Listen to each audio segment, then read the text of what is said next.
Það er ótrúlega gaman að búa til nýtt Kahoot og það er smá vinna sem fer alltaf í að slá inn spurningarnar og slá inn svörin. En svo er gott að maður getur notað Kahoot, notað gamalt próf og búið til Kahoot úr því. Og það möguleiki er til staðar ef maður er með fulla útgáfu af Kahoot.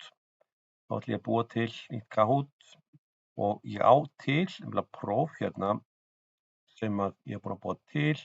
Ég hef sýnt áður hvernig er hægt að nota þetta og setja inn í til dæmis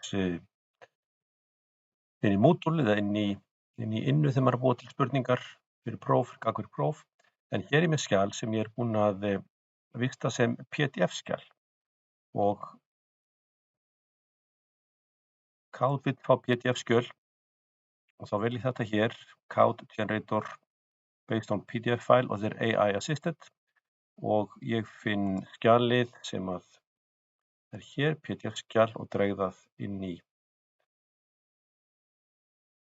Þá birtist það svona, ég ætla að velja allar blaðsíður á PDF-skjalinu og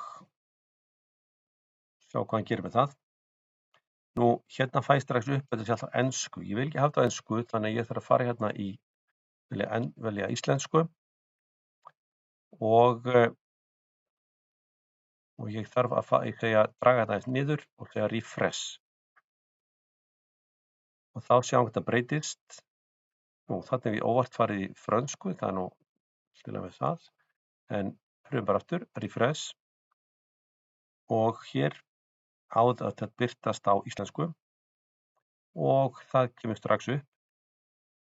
Kemur svona almenna svona poll-spurningu, skoðanakönnun. En síðan byrja þetta. Og þetta er bara nákvæmlega eins og ég sett upp prófið.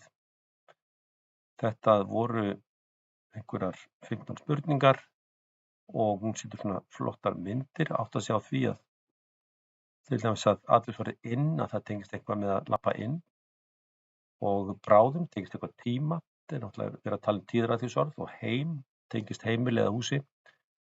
Þannig að hún virtist, AI-in virðist vera nokkuð góður að giska á myndir sem eiga að fylgja með, sem að lífga svolítið upp á þetta Kahoot.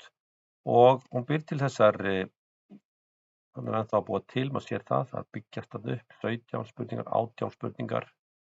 Þannig að hún er ennþá að vinna í því að búa til spurningar.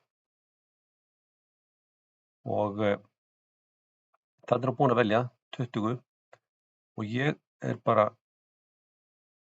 þokkalega ánægður með þessar myndir sem hér eru og annað. Hér er aðeins tvisvar, og 2 gormar, þetta er skemmtilegt. Og ég ætla bara að láta þetta allt fara inn í Kahootið og ég sé add all og svo sé ég done og þá er ég tilbúin með hér þetta fína Kahoot sem ég get bara búið til, einhver nafn á það, málfræði, matrix, orð og fleira. Og þá er það bara komið.